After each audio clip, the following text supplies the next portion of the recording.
Today, we're talking about med spas. First thing to know is med spas are growing. In 2023, which is the most recent year we have data for, the US added 1,589 new med spas. That's in one country in 1 year.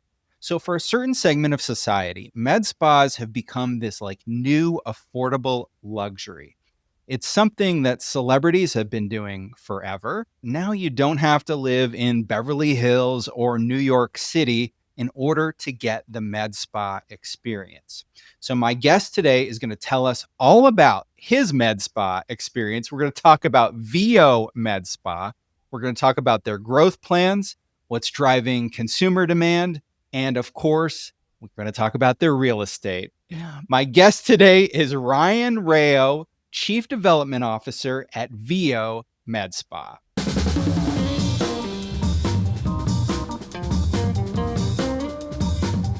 You're listening to Where We Buy. It's the show where we talk with retail experts and we visit the places where we buy. My name is James Cook. I research retail and real estate for JLL. Welcome, Ryan. Thanks for having me, James. I'm excited to be here. So, describe to the uninitiated, including myself, what is the VIO Med Spa experience kind of like to the new visitor? Yeah, great question. If I could, I'd love to backtrack and maybe share our story and what attracted me to the category and specifically VIO. So my background's been franchising pretty much since I've been out of school. Back in 2016, 2017, I was doing consulting. So I was working with early stage concepts to say 1 to 10 locations. Founder leadership team had success and they were interested in growing their concepts through franchising. So I would go into those businesses, help them determine if franchising was for them. And then ultimately, if we decided to work with one another, I would build out the franchise side of the business. Had some success doing that, just didn't have a passion about being a consultant and wanted to pivot to more of an active leadership position within a brand, within a category. I believe had a lot of potential. In 2017, I was introduced to the med spa industry and just felt like there was a tremendous opportunity, first and foremost, for the market tailwinds at the time and still is today. Fast growing category, growing about 12% plus annually. And then secondly, a ton of fragmentation. So 90% of the industry was 3 locations or less. 81% was a single location. So highly fragmented category, strong market tailwinds. And because of that, I believe franchising was a good way to develop and help create a cohesive brand around the country. Soon thereafter, I was introduced to a 1-unit med spa owner in Cleveland, Ohio. It was founded by Joe and Nick Stanizek. I really liked what they created. So first and foremost, and it's the topic of today, real estate. So they positioned themselves in an A-grade retail location. So think near a grocery store, other health and wellness providers. It was not medical office or connected to a dermatologist or a plastic surgeon, which most of the market was positioning themselves in those kinds of locations at the time. Secondly, when you walked in, it was the environment. So the environment felt more spa-like than clinical, great scent, upbeat music, gender neutral and approved. So when you walked in, the branding, the feel was welcoming for all. It wasn't skewed just for the female demographic, betting on male adoption and even seeing it for the time. And then ultimately, the services were well curated, focused on results, and it was much more comprehensive than many of the laser hair removal focused players or more niche providers at the time. So because of those factors and more, we decided to partner up in 2017 with the plans to franchise the single location, which started in Strongsville, Ohio. We spent all of 2018 refining the business, being very thoughtful about the service mix, understanding the compliance side on how to scale from a state-by-state basis. And then ultimately, in 2019, we began to execute on our development strategy, which was driven on franchise growth. And we began bringing on our first franchise owners around the country. throughout 2019, created a lot of momentum and excitement just off that first location. 2020, thought it was going to be the breakthrough year. Obviously, little do we know is around the corner with Uh-oh. COVID. Yeah. But fortunately, we were able to overcome that. By the end of 2020, we had 9 locations open. And then in 2021, started to see some great success stories shine through. And ultimately, it was a quick V-shaped recovery for the med spa industry for a variety of reasons we can get into. So that growth in 2021 has really fueled our expansion to date. So currently we're up to 62 open locations. We're in 20 states, and we'll be ending this year with more than 70 open locations nationwide. Wow. And is your concentration, so you started, and is that the Cleveland area that it started? Am I right? Yeah. Yep, Cleveland area, Strongsville, Okay. Ohio, just south of Cleveland. So are you focusing on any region right now, or is it just anywhere in the US? We are growing nationwide. So we're opening up our first California unit at the end of this year. We're in Washington State, we're in Utah, we're in Colorado, and then we're up and down the East Coast. Our primary focus is upper middle class suburbs, and then we are franchise driven. So being thoughtful about building density in the market, but also the franchisee that we're bringing on. So ensuring that we have the right operator, just like they're looking for the right investment. So being thoughtful from expansion, but also the franchisees we partner with around the country. Gotcha. And you kind of alluded to this, but I want to dig in a little bit more. Tell me a little bit about real estate decisions and kind of distinguishing that. You sort of explained it, but let's dig in a little bit more. Like, what's the perfect location for you? Yeah, so we have a scorecard. So we're looking at I think the normal things most retailers are. So visibility, demographic factors, co-tenancy. We also take into account competition. We look at competition different ways. So anyone who offers a medical aesthetic service as well as national brands. So brands with more than 10 or 20 locations in our category to put together a competition per capita as we're entering new markets. But the technology and the tools that we use are very important for our market development and site selection plans. So Placer is a resource we use. We always are monitoring traffic and where customers are coming from to and from the center, and then just even the number of visits and number of unique visitors to the center. We found more visitors, the better as we're ramping up locations. Obviously, it's about the quality of visitors for our customer base. So the co-tenancy is important there. But as we're entering up new markets, being very aware of the number of visits, the co-tenancy, and how brands we admire, how they've previously penetrated those markets. What's an ideal co-tenant for VO? Class A grocery anchored center, as I think Oh, most probably okay. say. So yeah, so Whole Foods type operator, other female centric co-tenancy, whether it's a higher end big box fitness user like a Lifetime, or more boutique. So the Pilates, the HIIT class, the yoga studio, having other female centric service providers. So think hair, nails, waxing. And then fashion, whether it's a Lululemon or an Aloe, and other beauty retailers like Sephora, Ulta. So those are the kind of centers we're looking for, conveniently oriented.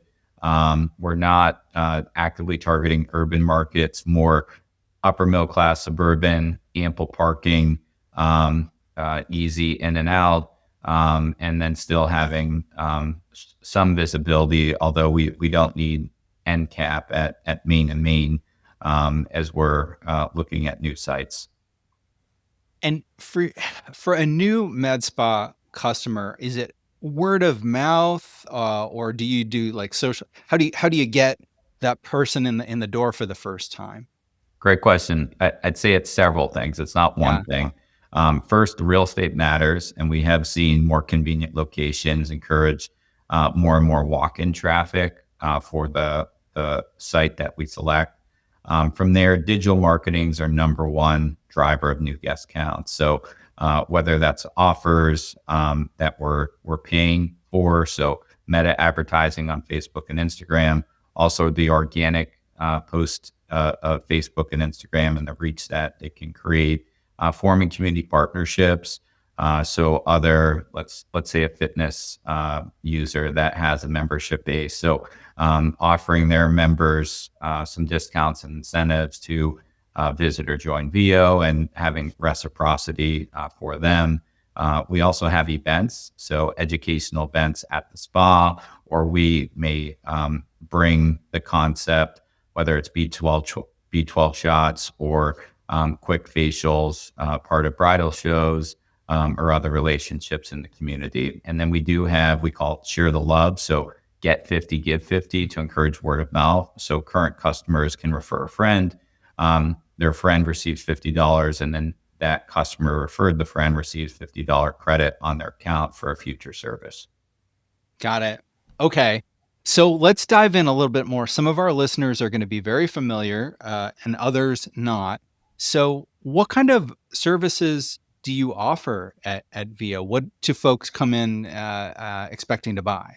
Yeah, great question. So first, injectables is our most popular service category. So think Botox and fillers. From there, we offer skin rejuvenation. Services like radio frequency microneedling or laser devices to help with pigmentation concerns and skin resurfacing. We offer facials. So hydrofacial is a device I'm sure most listeners would know about. So in addition to hydrofacial, custom spa facials and chemical peels and dermaplaning. We then have wellness. So we offer compound formulations of the GLP-1, so the weight loss drugs of Ozempic. We offer semaglutide and tirzepatide. We then have retail products, medical grade retail products, both AM and PM routines, depending upon the guest.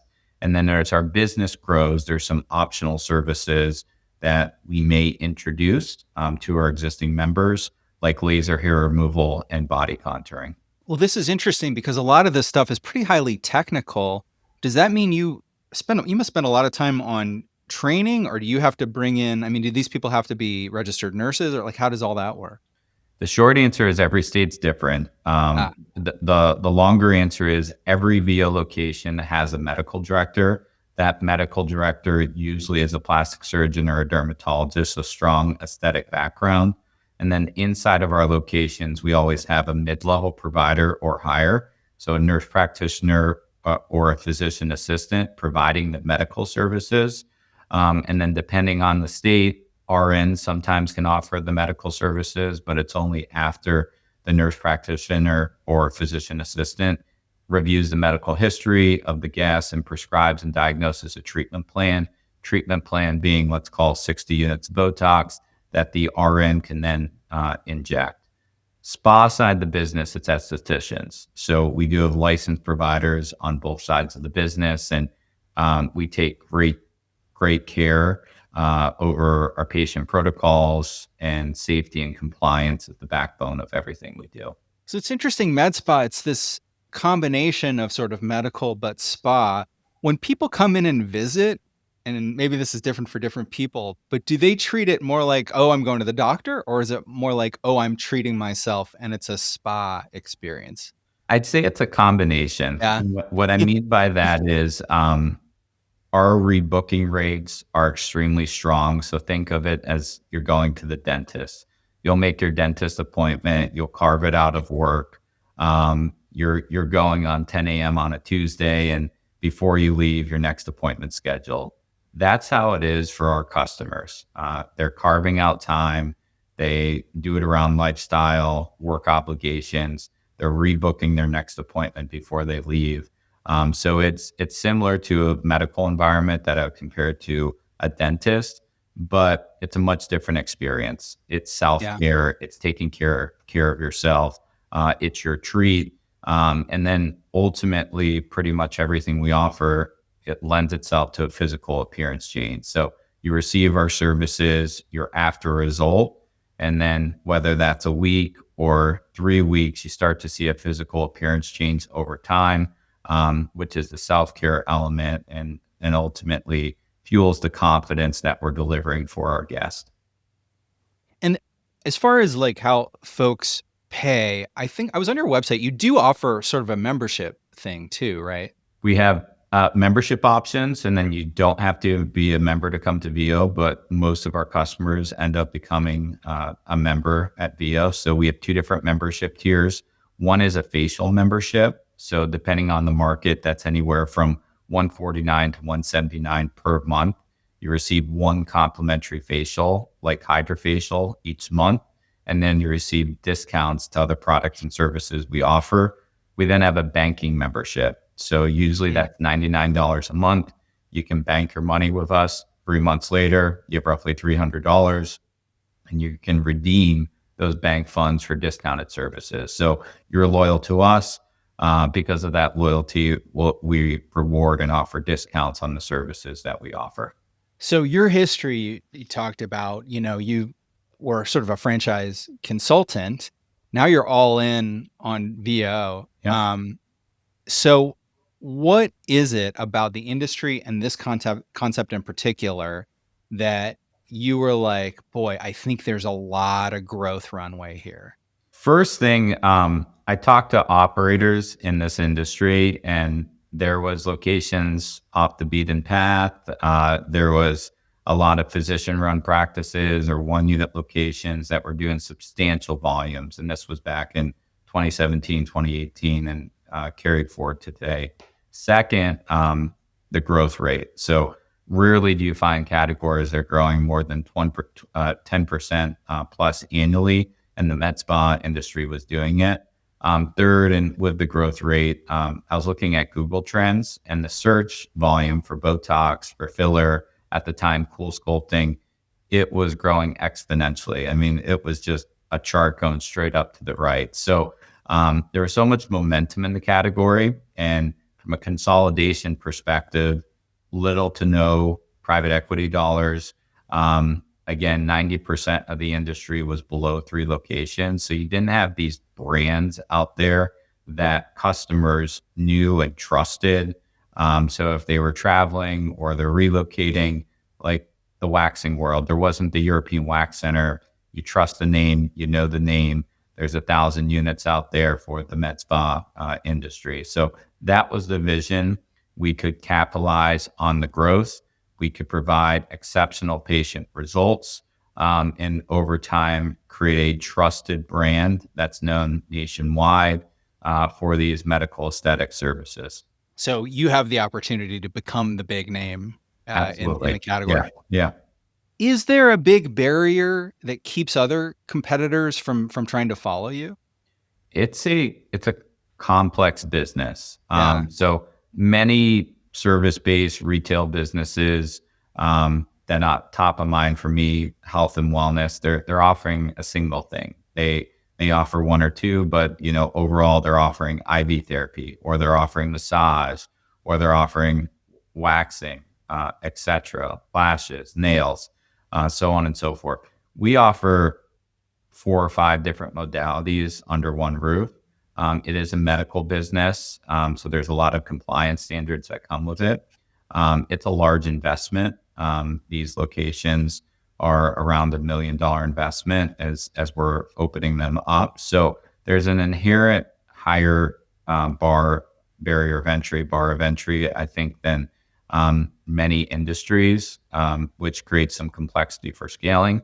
And you're dealing with a educated labor force, like nurse practitioners, physicians assistants. It's a master's level education. So being able to recruit and develop them, it's different than the amount of supply out there of, let's say, nail technicians or massage therapists, or other categories. So I think it's just a higher barrier of entry than other Yeah. categories to scale at a rapid pace. And when you're out there, you're out looking for franchisees. Are Yep. you looking, is it like doctors and that you're looking at, or is it, tell me a little bit more about that? Yeah, I'd say a few different avatars of who the ideal franchise owner is. First, I'd say it's more professionals with sales and leadership experience. So this is a sales driven, obviously, location, just like any business. So having that background of understanding membership, understanding the lead funnel from leads coming in, being very disciplined with lead follow up, instilling that into your team, not being shy about getting involved in the community. So the sales piece is critical, and having the leadership experience. So we've seen those that have came from a similar lead generation background of following up with leads be successful. Secondly, it's the medical provider. So the physician, the nurse practitioner, physician assistant, they may have medical aesthetic experience, they may not, but they're looking for something that they can do from a business ownership standpoint, something they're passionate about, and really, be the day-to-day operator.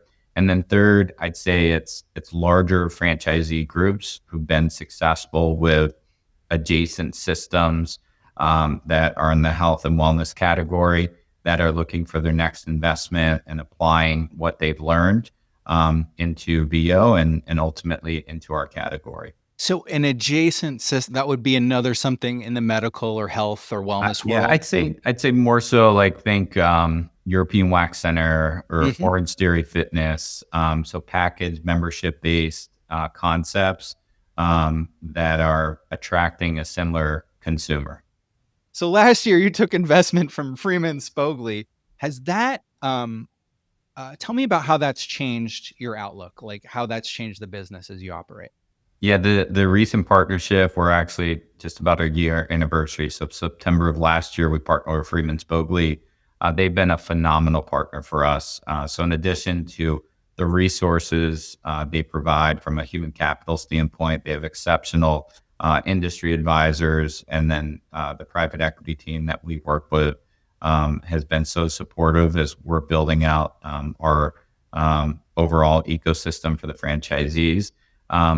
But furthermore, we now have the resources. So we've been able to add significant capital to the balance sheet to allow us to build out our team, build out our technology platforms, and build out the overall support for the franchise community. So it's been a fantastic relationship and has allowed us to accelerate initiatives that we were working on. Could be 3 years out, now down to a 1 year horizon, depending on the initiative. So it's been a great acceleration tool for us for delivering value to the franchisees. That's great. So how involved, and it sounds like the answer is going to be a lot, how involved are you in the ultimate real estate decisions that the franchisees make? Very involved. Yeah. So Yeah. we provide guidance every step of the way, from a market planning calls, looking at the overall market, identifying which areas we want to focus on, and then drilling down into the, call it 3 to 5 shopping centers that we want to be in within our custom polygons, based upon the co-tenancy, traffic patterns, demographics we're looking for. And then I think we've done a fairly good job of developing relationships with most of the larger REITs that have the kind of real estate we're looking for. So we have some national contacts to cut through negotiations and just streamline the overall site selection process for our franchise owners. What are some of the newest markets that you're going into, you're recently opened or planning to open? So we opened up Salt Lake City this year. So that market's been taking off for us. We're continuing to open quite a bit in Mid-Atlantic region. So New Jersey, New York, Virginia, Maryland. Those have been some of our highest growth markets this year and continuing into next year. Do you have, is there a market, like when you're thinking about growth plans nationally, a lot of times you'll say, oh, this city is much better for us, and we'll get to this other city later. Is there a typical, is it the Sunbelt city that's better? I mean, it sounds like you guys are, anything could work. It's truly national expansion. For us, it's about finding the right operator. So if we find the right operator, we feel strongly we can find the right retail nodes for us to be successful in the market. Once we plant our first flag, it's about being disciplined. We want to develop concentrically when possible, so we can start to build brand awareness, share resources, and continue to expand in the market rather than placing units over an hour apart and not having the synergies that come with concentric expansion.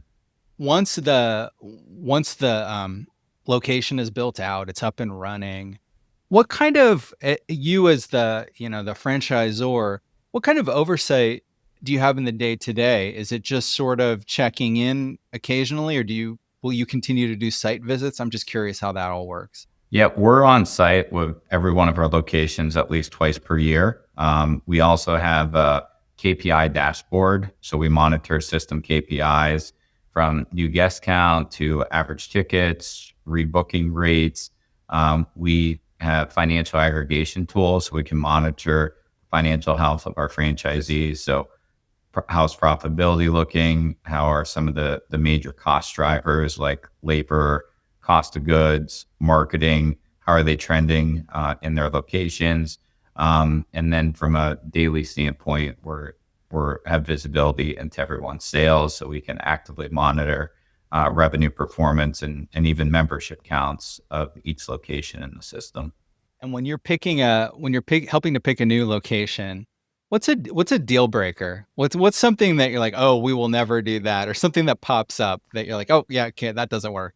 I'd say one thing that always is a sticking point for our franchisees is some limited personal guarantee language. So if you see, landlords, and there's been a couple out there that they think they're feet in on full term personal guarantee, generally speaking, that's a deal breaker for our franchisees. So we always try to have something reasonable.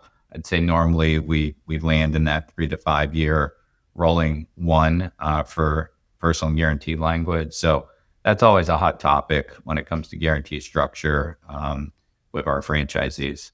Tell me a little bit more about the design, the interior design, how it's laid out, and how you came to that, the decision making behind it.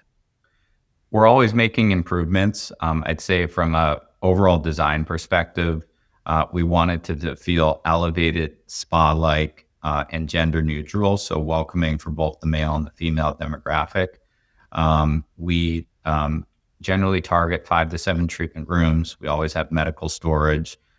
We do have some flexibility as far as the overall flow of the locations. Like if there is an existing bathroom, we try and reuse existing infrastructure to cut down on build out costs where we can. But overall, it's a very consistent design. We have national contracts in place for millwork, lighting, flooring, and a very detailed spec book that all of our franchisees use when building out the locations to ensure there's consistency from an overall look and feel. We talked about avatars for franchisees. Who's the avatar for your perfect customer? So we have a few different avatars we target from a consumer perspective. Our largest demographic is 35 to 55-year-old females. Our average customer age around the system is around 40. But we're seeing more and more momentum from the 22 to 35-year-old demographic. Actually, for us, that demographic has now overtaken 55 and older. So there's a rapid adoption by the younger demographic, and offerings like our banking membership make our services much more approachable for them because it's almost like a layaway program for their aesthetic needs and what they're trying to achieve. So $99 a month versus $500 all at once makes our services much more approachable. So, Ryan, you work at the company. Are you a customer of the company? And if so, can you tell us what you're buying? Absolutely. I am absolutely a customer of the brand. My favorite service is Botox. Okay. Once you start, you truly don't stop. And I'm getting a little movement here, if you can see it on video. So I'm actually due for my next appointment. And it's amazing once you start Botox and you start to feel the movement, you're ready for that next appointment. So I'd say that's my favorite service, but I've turned into a a disciplined skincare routine as well. My favorite line is VIO Skin Health. I have about 3 or 4 different products I use religiously. I take them on the road. So Botox and skincare is my favorite offering. I gotcha. And I'm not an expert at all, but you remember like back in the day when people started doing Botox more and it looked really weird and robotic. And now, you say that and I can't see it at all. I mean, you just look normal to me. So I think whatever advances in Botox we've had over the years, I think have been really good. I'd say it's more skillful injectors, great training. The vendor relationships are fantastic, so they really invest in the training. So I think some of what you've seen previously of the real frozen face, overdosing, or just inexperienced providers that weren't offering the service the right way. So it's small. It's probably more you can tell as a consumer if you had it or if you didn't. But it is, once you start, it is a addicting service, and I'm a big fan of it. You're a lifetime customer now. Absolutely. That's the beauty of the industry as well. All right. Well, cool. Ryan, thank you so much for joining me today. This has been a fascinating conversation. Thank you, James. I really enjoyed it. Ryan Rayo, Chief Development Officer at VIO Med Spa, joined us today. If you want to hear more interviews, audio tours, we do new research, insights, all kinds of different stuff. You can subscribe to Where We Buy on the iPhone podcast app or on Spotify, basically wherever you get your podcasts. Just search for Where We Buy. And we're also on the web at wherewebuy.show. And our theme music is Run in the Night by the Good Lords under Creative Commons license. All right, that's a wrap. Awesome. Listen. Great job.